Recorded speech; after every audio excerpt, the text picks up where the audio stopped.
आसक्ति हो गई तो उस एक आसक्ति के कारण पुनः इस संसार में जन्म लेना पड़ा।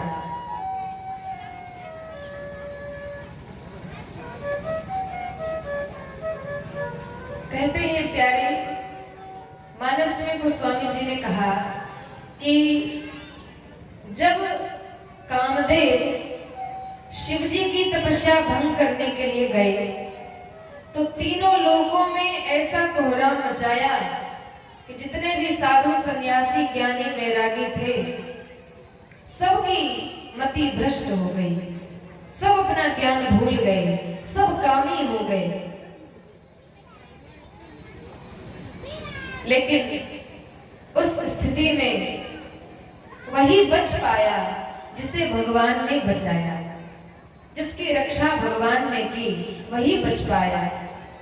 तो बड़े से बड़ा ज्ञानी, बड़े से बड़ा तपस्वी भी माया के चक्कर में फंसकर इस संसार में गिर जाता है, फिर हम आप क्या चीज हैं। लेकिन उस माया से बचने का उपाय है कि हम परमात्मा की शरणागति करें, हम भगवान श्रीमद् नारायण की शरणागति करें। ये माया भगवान की दासी है, तो हम यदि अकेले माया से लड़ना चाहें तो कभी जीत नहीं सकते, क्योंकि ये माया पूरे संसार को नचाती है।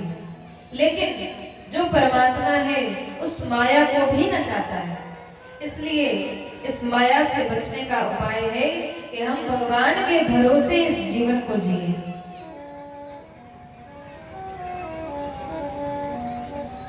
भरत जी भजन करने गए थे, लेकिन भजन करते करते कब सांसारिक जीव में आसक्ति हो गई कुछ पता ही नहीं चला, और फिर भजन भूलकर और एक पशु से प्रेम कर बैठे। और जब वो चला गया तो उसके विरह में रोते रोते प्राण त्यागे और अगले जन्म में पशु ही बन गए, मनुष्य से पशु बन गए महाराज। तो सत्संग किया था, सत्संग का प्रभाव उस जन्म में भी पिछले जन्म की बातें याद थी। तो जब पशु का शरीर छूटा, पश्चाताप किया, फिर एक ब्राह्मण के घर में जन्म हुआ और ब्राह्मण के घर में जन्म लेकर फिर उनका नाम भरत ही हुआ। 9 भाई थे, उनके पिताजी वेद पाठी ब्राह्मण थे, तो पिताजी ने सबको वेद पढ़ाना प्रारंभ किया, अपने पुत्रों को शिक्षित करना प्रारंभ किया। सब पढ़ते थे, सब श्लोक याद करते, लेकिन भरत जी महाराज ये पढ़ते ही नहीं, ये पढ़ने में अपना मन ही नहीं लगाते। इन्होंने ठान लिया कि जब तक इस संसार के काम के रहेंगे तब तक ये संसार छूटेगा नहीं। तो प्यारे पिताजी ने कहा कि देखो तुम्हारे सब भाई पढ़ लिख कर विद्वान हो गए, अपना अपना खर्च उठा रहे हैं, और तुम वहीं के वहीं हो, बस बैठकर अपना पेट पालते हो। कितने दिनों तक यह चलेगा? मैं जब चला जाऊंगा तो क्या ये भाई तुम्हें रखेंगे? निकम्मे हो, कुछ काम धाम नहीं करते, पढ़े लिखे नहीं हो, वे कुछ नहीं बोलते, बस मन ही मन भगवान का ध्यान करते।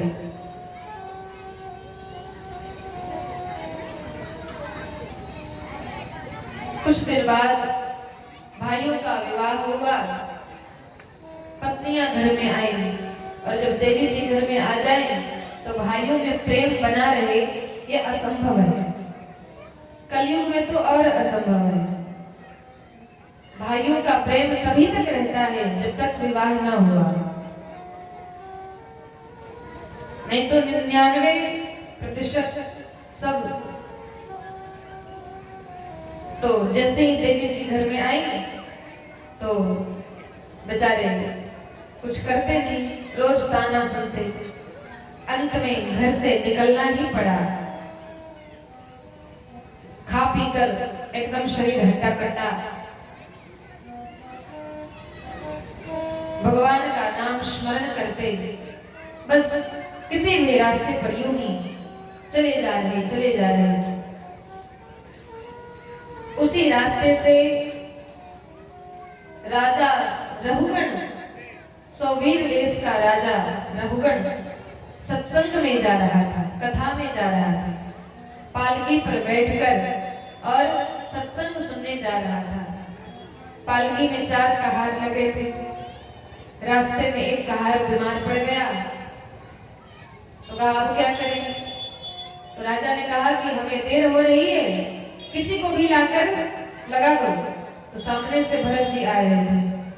कहार में देखा नौजवान लगता है, बुलाया और कंधे पर पालकी रख डाली, आप चलो।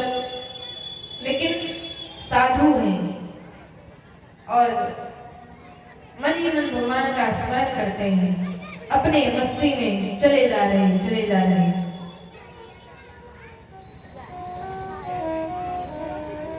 और रास्ते में कहीं कोई चीटा चीटी दिखाई देवे तो उछल पड़ते, कहीं हमारे पैर के नीचे कोई चीटा चीटी दबकर मर न जाए इसलिए उछल पड़ते। और जिसके कंधे पर पालकी की बांस रखी हो वो व्यक्ति उछले तो जो उसमें बैठा है उसकी क्या दशा होगी। राजा को बड़ी जोर चोट लगी, जोर से चिल्लाकर बोला, अरे दिखाई नहीं देता क्या, कैसे चलते हो। लेकिन भरत जी पर कोई प्रभाव नहीं पड़ता, बस चले जा रहे हैं, भगवान का नाम स्मरण करते हैं। और संत का तो स्वभाव होता है जीव पर दया करना। फिर एक चींटी दिखाई पड़ी, फिर उछल पड़े।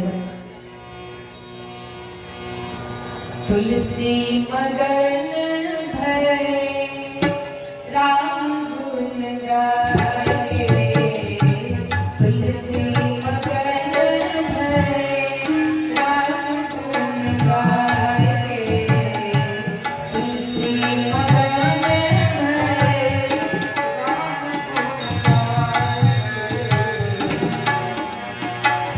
राम गुण गाए, गोविंद गुण गाए।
जाएंगे।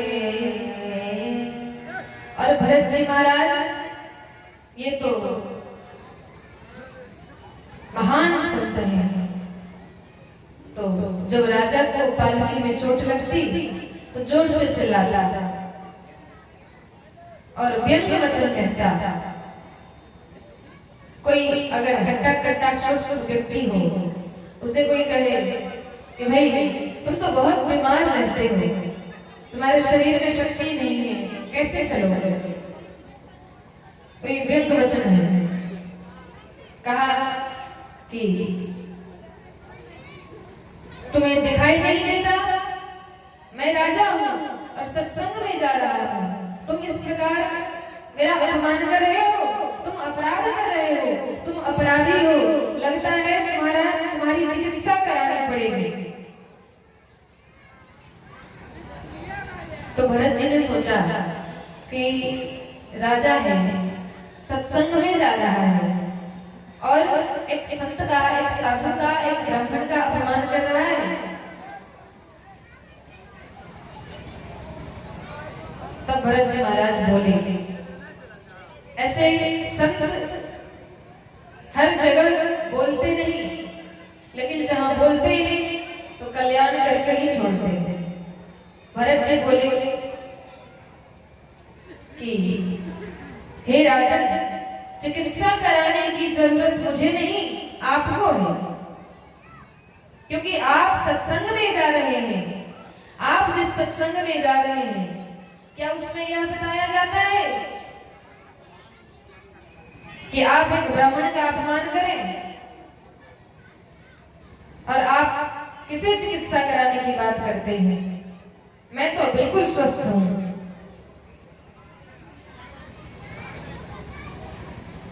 शरीर में यदि कोई रोग हो जाए, इस तन में यदि कोई घाव, कोई रोग हो जाए, तो उसके उपचार के लिए अनेक वैद्य, अनेक डॉक्टर दवाई बताते हैं। लेकिन यदि हृदय में कोई रोग हो जाए, यदि मन में ही रोग हो जाए, तो फिर उसकी दवा कोई डॉक्टर या वैद्य नहीं, बल्कि संत बताता है। भरत जी कहते हैं कि चिकित्सा की जरूरत तुम्हें है, तुम्हें यह ज्ञान नहीं है। तुम जिस सत्संग में जाते हो, वहां पर जो ज्ञान की बातें कही जाती हैं, जिन तत्वों का बखान किया जाता है, क्या तुम उन्हें नहीं सुनते? तुम किसे मारने की बात करते हो? अरे मैं तो कभी किसी प्रकार नहीं मर सकता। नयनम छिन्दन्ति शस्त्राणि नयनम दहति पावकः न चैनम क्लियते अत्यापो न शोषयति मारुतः। कहा मैं किसी प्रकार नहीं मर सकता। जब इस प्रकार की गूढ़ बातें कही, तब रघुगण को लगा कि ये कोई साधारण व्यक्ति नहीं, अवश्य ये कोई महापुरुष लगते हैं। तुरंत पालकी से उतरे, देखा कंधे पर जनेऊ है, ललाट पर तेज है, तुरंत चरणों में लौट गए। कहा महाराज, इस दुनिया में मैं किसी से नहीं डरता, इस दुनिया में मुझे किसी प्रकार का कोई भय नहीं है, ना ही मुझे इंद्र के वज्र का भय है, ना ही किसी शत्रु के आक्रमण का भय है, मुझे किसी प्रकार का कोई भय नहीं है। लेकिन मैं संतों के, साधुओं के श्राप से भयभीत होता हूँ। संतों का कोई अपराध न हो जाए, इससे मैं डरता हूँ। और आप महान संत प्रतीत होते हैं, मैं आपके शरण में आया हूँ, मुझे क्षमा प्रदान कीजिए। इस प्रकार शरणागति करी और कहा महाराज, आपकी बातें मेरे समझ में नहीं आई। भरत जी कहते हैं, हे राजन, सत्संग करने से, सत्संग में जाने से जो लाभ प्राप्त होता है, वो लाभ तुम्हें प्राप्त नहीं हो रहा। क्योंकि सत्संग में तो ज्ञान की वर्षा ही होती है। तो जिस प्रकार वर्षा ऋतु में बारिश हो रही हो और अगर कोई उस बारिश की बूंदों को जमा करके रखना चाहता है तो आंगन में पात्र रख दे, तो पात्र में जल गिरेगा और जमा हो जाएगा। लेकिन जो पात्र उल्टा करके रखेगा उसका सारा जल नाली में चला जाएगा। तो लगता है तुमने अपने हृदय का पात्र उल्टा करके रखा हुआ है, इस पात्र को सीधा करो और तब तुम्हें ये बातें समझ में आएंगी। जो सत्संग में आकर अपना ध्यान कहीं और लगाता है, सत्संग की एक एक बातें यदि ध्यान पूर्वक नहीं सुनी, सावधानी पूर्वक नहीं सुनी, तब तक कोई बात समझ में नहीं आएगी। एक वैष्णवाचार्य कहा करते हैं कि अरसिकेषु कवित्व निवेदनम शिरसि मालिक मालिक मालिक, अर्थात भगवान से प्रार्थना करते हैं। सुखदेव जी महाराज भगवान से प्रार्थना करते हैं। परीक्षित जी ने कहा कि आप मुझे भगवान के लीला अवतारों का चरित्र सुनाइए। तो सुखदेव जी वक्ता हैं और परीक्षित जी महाराज श्रोता हैं। तो श्रोता यदि जिज्ञासु हो, जानने का उत्सुक हो, प्रेमी हो, तो वक्ता को कथा करने में भी बड़ा आनंद आता है। लेकिन श्रोता में पात्रता ही नहीं तो फिर कहने वाले को भी आनंद नहीं आता। तो सुखदेव जी भगवान को यह धन्यवाद करते हैं और उनसे निवेदन करते हैं कि हे प्रभु, इस संसार में सब कुछ, सब दुख देना, लेकिन ऐसा कभी ना हो कि मेरे भाग्य में ऐसा मत लिखना कि मेरे सामने आकर कोई ऐसा व्यक्ति बैठ जाए जिसको कथा में मन ही न लगता, जो कुपात्र हो। ऐसा मेरे भाग्य में मत लिखना। 3 बार कहा, शिरसि मालिक मालिक मालिक। हे विधाता, अगर मुझे कोई दुख देना हो तो दे देना, लेकिन हमारी कथा में कोई ऐसा व्यक्ति ना आए जो कथा का प्रेमी ना हो। तो लगता है, भरत जी ने कहा कि लगता है तुम वही कुपात्र हो, सत्संग में तो जाते हो लेकिन अपने राजस्व के अभिमान में, अपने ऐश्वर्य के अभिमान में संतों की बातों को हृदयंगम नहीं करते। यदि संत का कोई एक बार सानिध्य प्राप्त कर ले और एक बात जीवन में उतार ले तो उसका जीवन सुखमय हो जाता है। इस प्रकार का सुंदर उपदेश किया है।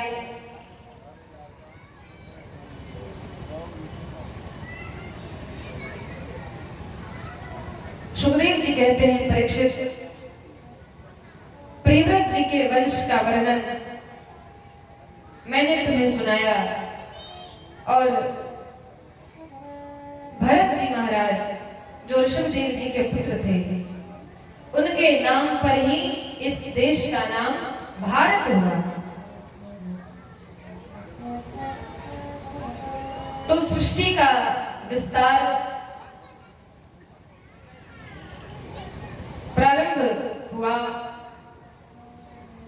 दक्ष की 60 कन्याएं हैं, उसमें से कश्यप जी की पत्नी अदिति के गर्भ से, दिति के गर्भ से एक रचना नाम की पुत्री उत्पन्न हुई। उसका विवाह त्वष्टा मुनि के साथ हुआ। उनके 2 पुत्र हुए, विश्वरूप और सन्निवेश। और हे परीक्षित, समय आने पर वही विश्वरूप देवताओं का गुरु बना। परीक्षित जी ने कहा कि विश्वरूप देवताओं का गुरु बना। देवताओं के गुरु तो बृहस्पति हैं। सुखदेव जी ने कहा कि एक बार स्वर्ग में इंद्र अपने सिंहासन पर बैठे थे, सभा लगी हुई थी और नृत्य का कार्यक्रम चल रहा था। अप्सराएं नृत्य कर रही थी। तभी गुरु बृहस्पति आए, लेकिन इंद्र ने उन्हें देखकर भी अनदेखा कर दिया। उनके स्वागत में उठकर खड़े नहीं हुए। तब इंद्र ने बृहस्पति ने उसे अपना अपमान समझा और वहां से अपने घर चले आए और अंतर ध्यान हो गए। तब बाद में इंद्र को लगा कि अरे ये तो बहुत बड़ा अपराध हो गया।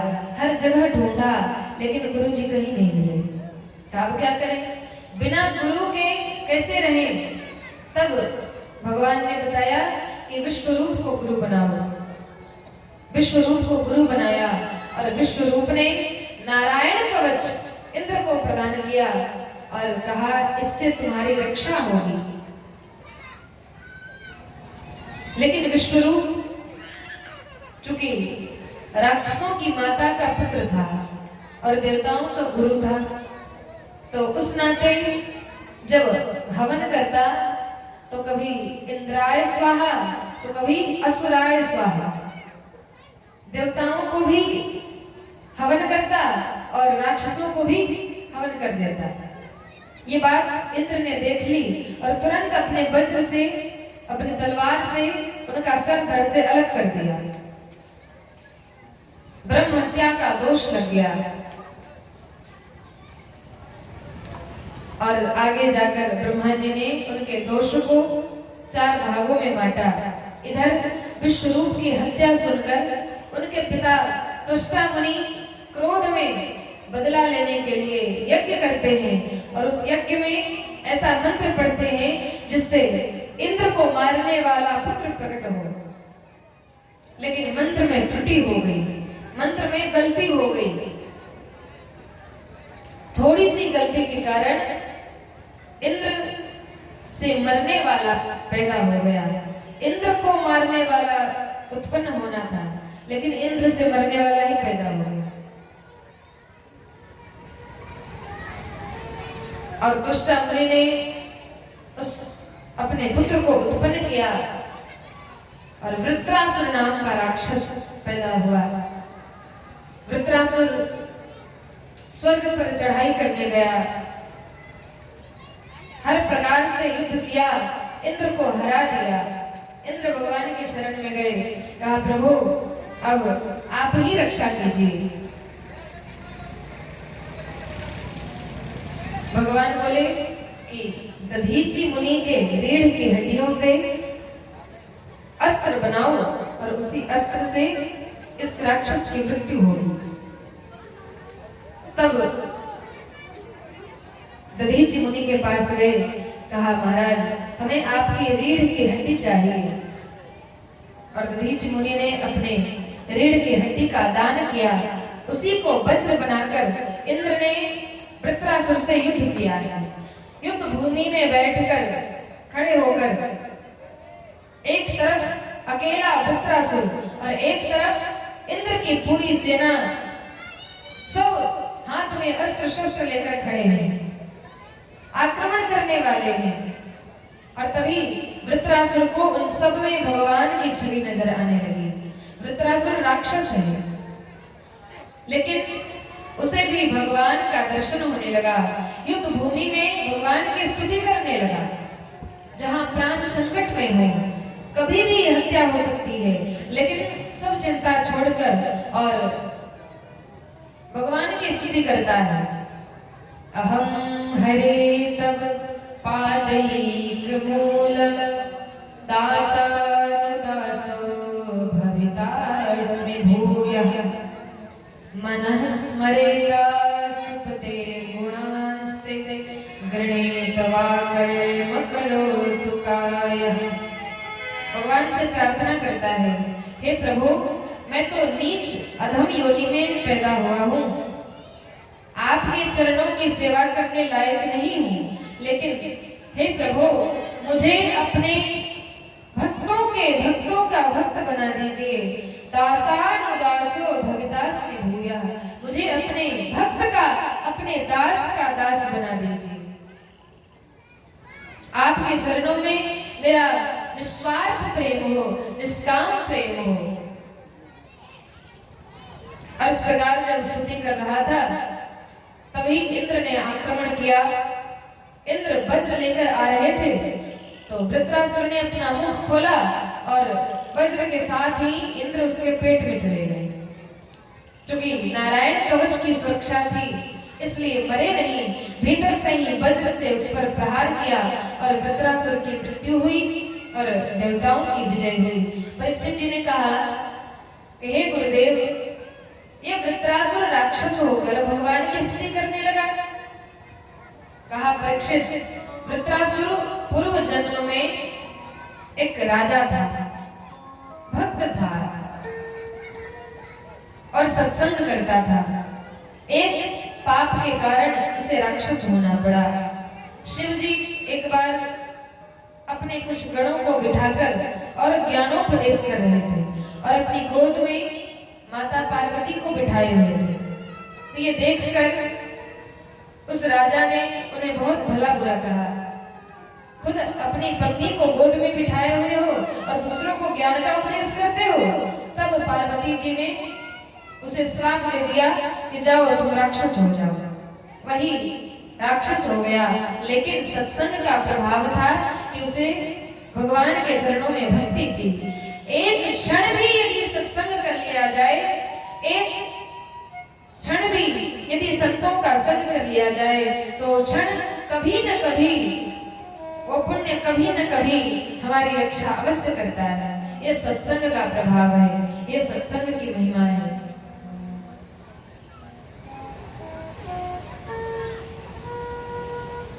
फिर सुखदेव जी ने इस पृथ्वी के भूभाग का वर्णन किया, सूर्य लोक का वर्णन किया।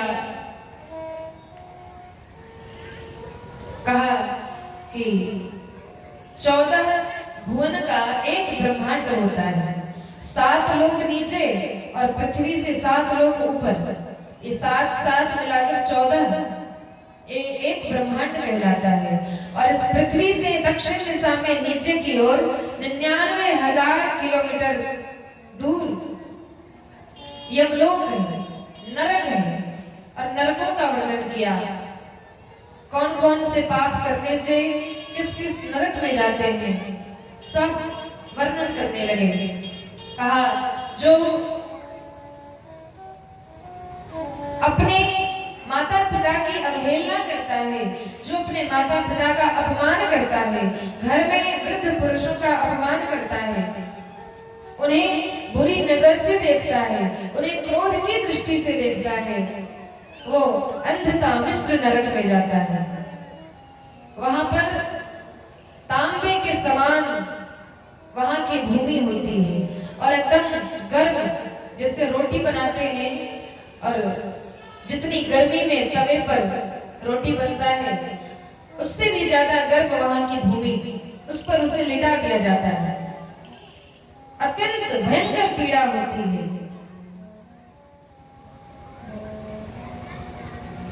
जो मनुष्य छोटे छोटे जीवों की हत्या करता है और उसे खा जाता है, वो मनुष्य महारौरव नरक में जाता है। और जिस प्रकार वो जीवों को काटता है, मारता है, उसी प्रकार उस नरक में छोटे छोटे रुरु नाम के जीव उसे काटते हैं, नोचते हैं, उसे भयंकर पीड़ा होती है। इस प्रकार सुखदेव जी जब नरकों का वर्णन करने लगे तब परीक्षित जी ने कहा, बस करो महाराज, हमें तो डर लग रहा है। कहा क्यों डर क्यों लग रहा है? ये नरक कोई बुरी चीज नहीं है, ये नरक धोबी घाट है। कैसे? कहा ए भगवान, हमें मानव का तन प्रदान किए, ये चोला प्रदान किए, जब दिए तब तो ये एकदम सफेद, एकदम शुद्ध था। लेकिन दिन बीतते बीतते हमने इतना पाप किया कि ये गंदा होकर एकदम काला बन गया, एकदम कौवे की तरह काला हो गया। तो इस तन की सफाई भी तो होनी चाहिए। तो नरक में जाकर